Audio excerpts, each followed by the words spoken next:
selamat pagi. Selamat datang di bacaan hari ini, hari Minggu tanggal 21 Agustus tahun 2022. Selamat datang di bacaan harian, bacaan umum untuk semua zodiak. Ambil hanya jika resonate, silakan lihat description box di bawah video ini untuk rangkuman bacaan hari ini.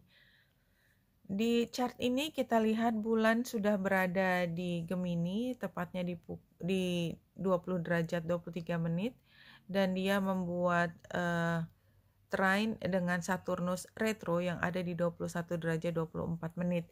Kalau di chart dengan orbs yang kecil, relatif kecil, kita lihat itu hanya itu ya transit yang terlihat. Tetapi kalau kita lihat lebih detail di sini, bulan juga conjunction dengan Pallas Athena ya yang ada di Gemini, dan tadi tentu saja kita sudah lihat Saturnus ada di Aquarius, dan juga bulan membuat square dengan Merkurius yang ada di Virgo, square dengan Juno dan Neptunus yang ada di Pisces, serta sextile dengan Chiron dan Aries di Aries.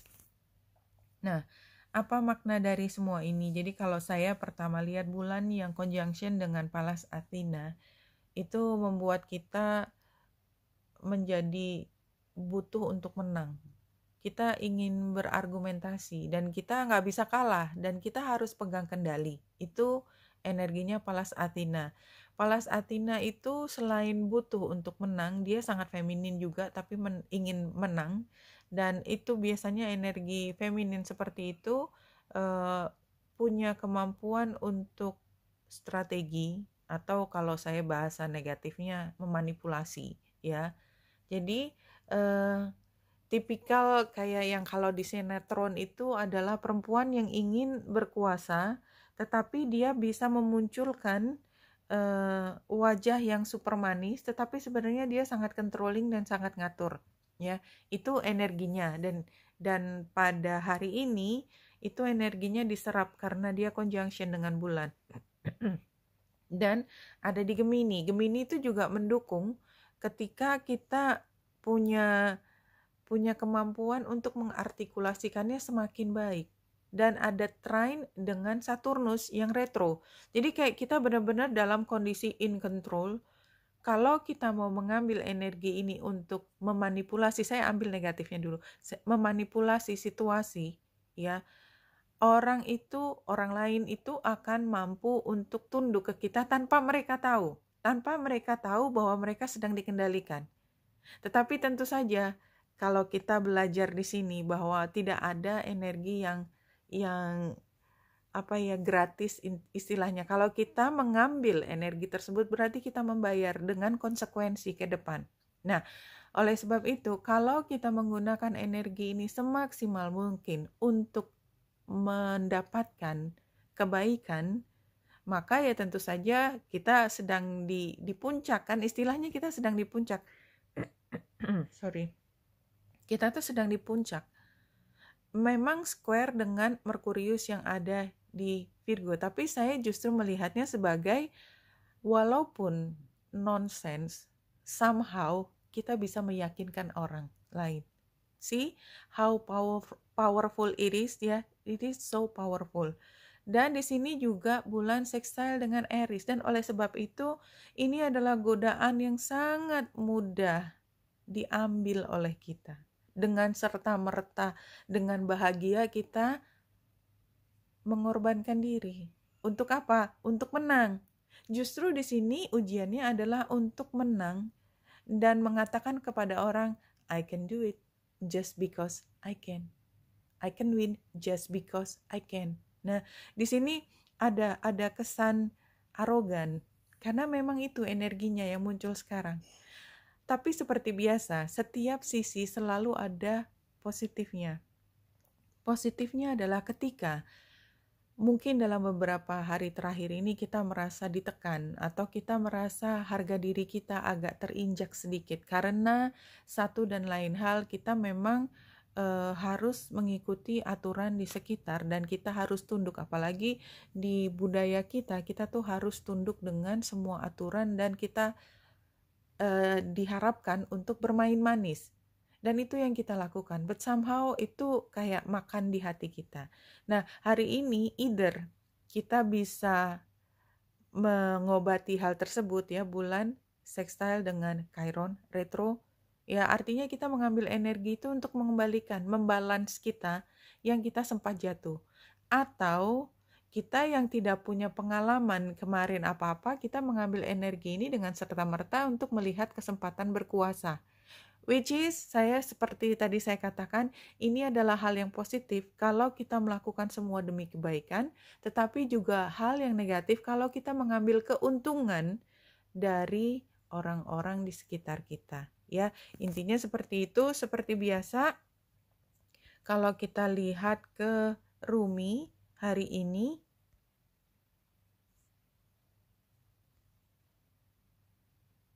setelah diacak diambil yang tengah, whirling goddess ini adalah, ini penggambarannya perempuan ya, ini nggak pakai kepala. Jadi penggambaran kepala itu kan intelektual. Dia goddess, dia warna kuningnya kan kebahagiaan, tetapi nggak pakai kepala. Can you just imagine what kind of thing? Lose your head. Not a single thread that has a head can go through the eye of the needle. Jadi justru di sini kan kembali lagi, kita bisa menyelesaikan masalah kalau kita nggak pakai logika. Masalah diselesaikan bukan dengan logika, tetapi dengan hati. Apa kata hatimu? Apa panggilan hatimu? Ya, kita bisa mengambil keuntungan sebesar-besarnya, tetapi apa kata hati nuraninya? Seperti itu sih kalau yang saya lihat di sini. Jadi ini kayak saran ya, atau mungkin situasinya adalah kita paham bahwa ini adalah godaan. Dari awal kita tahu kita bisa ngambil keuntungan, tapi semua energi yang kita ambil kita selalu harus membayar konsekuensinya. Just the fact, no? Kayak kita makan enak ya kita bayar. Kalau kita nggak punya duit ya jangan ngambil gitu kan. Nanti kita dalam kondisi yang apa ya, tidak menguntungkan kalau kita ngutang gitu kan intinya. Oke, tapi hari ini kalau kita lihat yang di tengah gambar ikan, itu kan sebenarnya hal yang sangat positif ya. Kita merasa berkecukupan. Tadinya kita bermasalah, kita melihat kita dalam masalah. But somehow kita keluar dengan satu pemahaman atau temuan atau realisasi ya. Tiba-tiba paham, oh ternyata kita tuh nggak semiskin tanda petik itu, kita tuh nggak sekekurangan itu, kita tuh nggak senidi itu misalnya. Kenapa? Karena apa? Karena kita udah cukup dan kita bisa menyampaikan perasaan ini, kita ekspresikan dengan kata-kata. Tadi kata-kata menjadi hal yang penting hari ini ya, dan bisa sampaikan bahwa I am enough gitu ya. I am enough. Iya, tadinya saya pikir saya butuh sesuatu, tetapi enggak. Kenapa? Karena kebutuhan saya bisa dipenuhi tidak hanya dengan cara seperti itu. Mungkin kalau hari ini kita butuh banget untuk posting di sosial media, betapa kita beruntungnya. Di tengah semua masalah, siapa sih yang nggak punya masalah gitu kan, logikanya come on gitu ya. Kalau kita merasa sendiri di dalam masalah, ya kita udah cukup dewasa untuk memahami bahwa seberapa besar pun masalah kita, orang lain tuh juga punya masalah, walaupun gak sama persis dengan kita ceritanya, karena beda background, tetapi mereka juga punya masalah yang begitu menyekat hatinya, sama dengan kita. Jadi kan tinggal kita paham bahwa kita adalah orang yang sedang dikasih ujian, kita adalah orang yang hidup. Dan kehidupan itu selalu membawa permasalahan sendiri supaya kita survive. Bayi lahir punya masalah, dia nggak bisa makan sendiri. Tapi somehow selalu ada ibunya yang udah ditempelkan ke bayi itu untuk memberi makanan. Selalu ada yang datang. Kalau kita masih diizinkan untuk bernafas, somehow kita akan bernafas. Intinya kan seperti itu. Saya sudah mengambil 3 dari 3 deck. Ya, saya mulai dari yang bawah tadinya ya, yang The Psychic Tarot, dan saya melihat ceritanya sedih. Makanya saya ngambil lebih dari satu kali, tetapi di yang terakhir saya lihat di sini friendship, warnanya pink. There is a great amount of love and support available to you. Jadi seberapapun masalah yang kita hadapi, kita tuh punya teman, kita selalu punya malaikat tanda petik ya, malaikat tanpa sayap. Dan mungkin kitalah malaikat tanda sayap itu buat banyak orang. Dan kira-kira betapa besar harganya kita kalau kita mampu memberikan semua keindahan di dalam diri kita untuk orang lain. Iya atau tidak dia merasakan bahwa ini sebagai bantuan sekarang. Doesn't matter. Karena yang namanya semesta itu mampu menghitung sedetail apapun, sekecil apapun. Sementara kita belum mengerti apakah yang kita lakukan itu adalah sesuatu yang baik atau buruk. Ya, kadang-kadang it's so confusing kan. Dunia itu kan memang begitu. Kadang-kadang kita melihat orang, saya belum lihat ini, orang begitu mempesona pada satu titik waktu. Di titik lain waktu, ya saya hidup mulai dari Orde Baru sampai yang dan seterusnya gitu. Jadi saya mengerti bahwa ada orang yang begitu mempesona di satu titik. Di titik lain itu kita bisa punya pandangan yang completely different. Kenapa? Karena ya memang that's life. That's life. Kita memahami sesuatu tuh dalam konteks. Kalau dalam konteks sekarang, ya anak sekarang katakanlah ya, bicara kita takut mengekspresikan ketidaksetujuan, itu udah gak nyambung banget. Anak sekarang bisa bilang, ngapain kamu? Kadang-kadang dengan orang tua pun dia berani berkata begitu. Kenapa? Karena memang konteksnya sudah begitu. Orang tuanya yang sudah mengalami masa harus nurut, harus manis, kemudian melihat perkembangan zaman. Ketika dia melihat bahwa ada cara lain untuk seseorang mengekspresikan, dan orang tua yang baik adalah begini. Dan ketika sekarang dia posisinya tidak lagi sebagai anak, dia posisinya sebagai orang tua, dia paham bahwa anak bisa mengekspresikan apapun pendapatnya. Kalau anak tadi lahir di masa kita, ya dia dalam masalah jelas kan, tetapi kan tidak sekarang. Kenapa? Karena lingkungan sudah membentuk setiap individu itu sesuai dengan konteksnya, dan kita mau tidak mau harus mengikuti konteks tersebut. Whatever it is, sekarang saya masuk ke 3 kartu di Enchanted Map ini. Pertama adalah Wandering Circus. You are capable and competent. Ya, ini menunjukkan bahwa yang namanya sirkus tuh apa yang kurang akrobatnya ya, apalagi gambarnya gajah di sini, artinya ini adalah pekerjaan yang sukar. Dan harus sendiri. Kita lihat dia berada di atas batu, di atas air, atau di atas air kayaknya di laut. Kan menunjukkan bahwa kita sendiri, dikasih tanggung jawab sendiri, suruh perform sendiri, dan kita harus excellent. Ini di penggambarannya adalah we are alone, dan di sini kita lihat di tengahnya adalah coming apart. Now is time to take separate paths. Kalau saya melihatnya sudah menjadi masuk akal ketika kita udah begitu jago, ketika kita udah begitu ahli. Udah gak masuk akal lagi kalau kita harus berada di dalam kelompok dan kita harus jongkok setiap saat. It's just not make any sense. Don't you think? Dan oleh sebab itu, jika kita harus dipisahkan dari lingkungan itu dan mulai masuk ke lingkungan yang lain, di mana kita sekarang mulai berusaha jinjit menggapai sesuatu, that would make sense, no? And that's life. Tapi kan ini kan comfortable ya, kita udah jago banget di satu hal.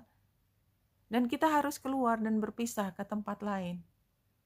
Ini jelas penggambarannya juga orang itu ya, gambar 2 perempuan ini, dia bersedih karena dia harus lepas dari sesuatu. But kalau semesta udah mengatakan bahwa kamu udah siap untuk masuk ke ujian berikut, ya kita bisa apa? Nah, dan di sini penggambaran berikutnya adalah rescue. You are always safe and secure and free to be yourself.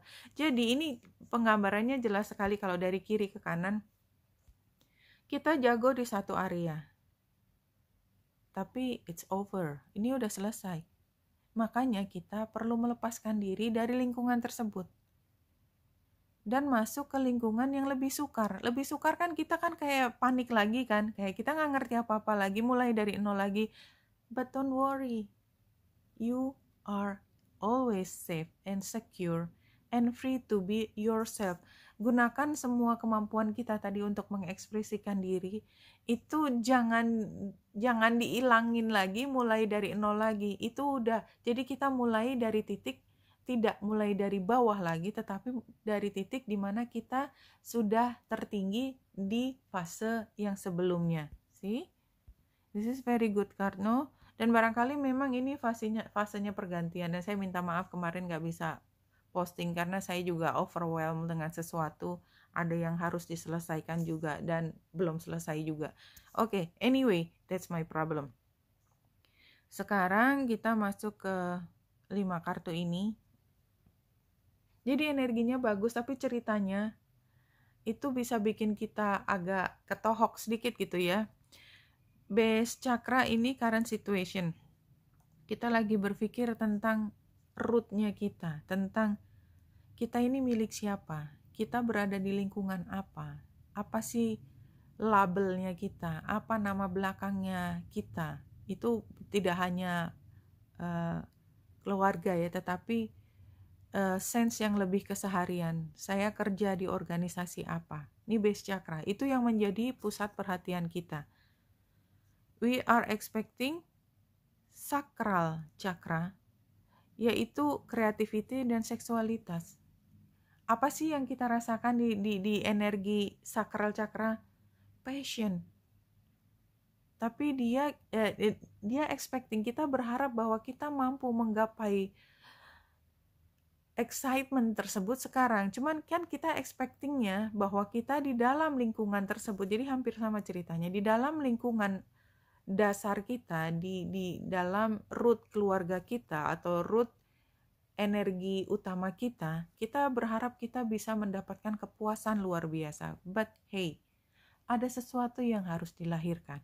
Ada sesuatu ini hidden influences, tapi kita kan nggak tahu. Karena di tempat yang itu, yang ini, kita udah maksimal, udah udah repetitif. Padahal itu adalah kemampuan yang tinggi, tapi udah repetitif, gitu kan. Kita harus melangkah ke satu yang baru karena kita perlu melahirkan sesuatu. Dan ini advice-nya, loncat. Very clear, loncat. Sukar nggak? Iya. Dan apakah ada kemungkinan jatuh? Banget, kita lihat di bawah. Ya, tetapi memang kita harus belajar banyak ya tentang bagaimana menghadapi lingkungan, di mana lingkungan itu punya norma, punya cara berpikir yang sangat konvensional. Ini kita lihat, ini lilinnya di bawah, semua orang lari ke atas, tapi kita turun ke bawah. Why? Dan ini adalah result. Dan kalau kita lihat di sini, ya, kenapa kita harus mengungkapkan ke semua orang dan bahwa ucapan orang lain penting dan membuat kita berpikir 1000 kali tentang langkah kita, itu adalah hal yang positif. Tetapi pada akhirnya kita tidak pernah bisa mengingkari kata hati kita. Dan kenapa? Karena kita diminta untuk tidak pakai logika sekarang. See how difficult it is? It is so difficult. Untuk bisa menang, itu tidak hanya ada satu jalan. Sementara bulan conjunction dengan Pallas Athena. Pallas Athena, kita tergantung mau ngambil levelnya di mana.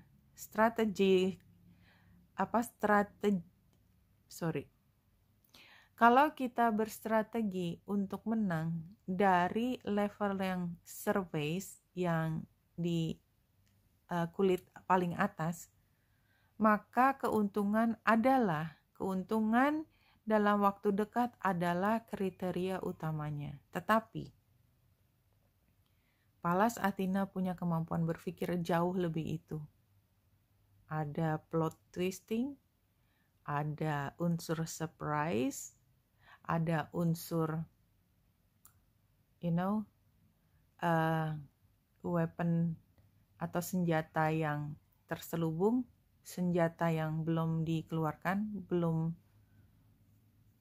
belum pamungkas. Itu maksudnya seperti itu, dan itu nggak bisa diomongin keluar. Jadi memang saya melihat bahwa pada periode ini, terutama hari ini, kita bisa berstrategi luar biasa. Apapun tingkat strateginya, kita mampu memanipulasi situasi karena kita punya power itu sekarang. But ya, tingkatnya di mana? Apakah masih di rumah lama tanda petik atau di rumah baru? Itu tergantung kita. Keuntungan barangkali tidak bisa dikaitkan langsung dengan cara berpikir yang konvensional. Itu rangkuman kira-kira tadi bacaannya. Ya, hari ini King of Swords, ini kan kebalikannya ini. Completely kebalikannya. Kita berpikir sangat tajam, kaku, dan logika adalah pengatur utama. Direction kita datangnya dari logika. Temperance itu kan kesabaran, tetapi dia posisinya di obstacle atau di challenge. Jadi sebenarnya kita hari ini challenge-nya adalah sabar. 1 tambah 1 sama dengan 2, langsung kita mau lari. Kita tidak ngelihat di situ ada faktor lain yang mungkin kita harus berpikir tentang tambah kurang selain 1 tambah 1 tambah sama dengan 2. Anyway, ini kembali lagi sarannya 9 of Cups terbalik. Jangan ambil sesuatu yang berada di dalam comfort zone kita. Dan hasilnya adalah kembali lagi strength kebalik. Kita merasa lemah. Jadi yang namanya strategist, ya, orang yang bergerak di bidang strategi, itu tidak mudah untuk langsung mengatakan saya menang. Karena belum tentu. Karena dia berpikirnya tidak dalam waktu singkat, tetapi ada layer berikutnya yang tidak semua orang bisa masuk. Dan itu sebenarnya orang yang paling pintar itu adalah kemampuan untuk melihat berbagai alternatif. Jadi kalau Dr. Strange, saya ambil contohnya, kenapa kok Dr. Strange orang yang paling pintar itu digambarkannya dalam cerita itu dia mampu melihat sekian juta alternatif. Karena ya namanya paling pintar adalah orang yang paling mampu melihat alternatif. Dan alternatif itu dia bisa selusuri dalam waktu singkat, dia bisa menentukan, oh kalau gitu jalannya begini. Dan jalan yang dia pilih itu tidak selalu sama dengan kebanyakan orang melihat. Tapi anyway, kalau bicara statistik, berapa sih orang yang pintar, berapa persen? Kan dikit kan? Lebih banyak yang berada di tengah, dan oleh sebab itu yang berkuasa adalah yang di tengah. Tetapi dia bukan yang paling mengerti, ada banyak alternatif. Kira-kira seperti itu. Anyway, saya sudah mulai blabbering lagi, dan kita masuk saja ke sini untuk menutup bacaan hari ini.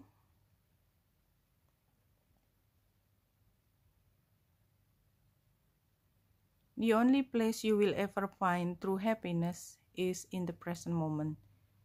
Happiness does not exist in the past or the future. Iya. Kadang-kadang kita tersenyum ketika melihat foto masa lalu. Kita nggak tahu perasaan kita masa lalu, tapi pada saat kita tersenyum itu present moment-nya adalah melihat masa lalu. Anyway, ini udah jelas sekali bahwa kalau kita ingin kehidupan ini bahagia, fokus ke pada saat ini. Seberapapun pikiran kita ya berlari crazy ya, wild, liar kemanapun, tetap selalu kembalikan situasi sekarang. Jangan terpaku oleh visi kita ke depan. Jangan terpaku oleh memori kita tentang masa lalu. Fokuskan hari ini, karena hari ini dalam waktu 1 detik sudah menjadi masa lalu. Oke, Benita Indrasari di sini, semoga membantu. Salam hati dan cahaya.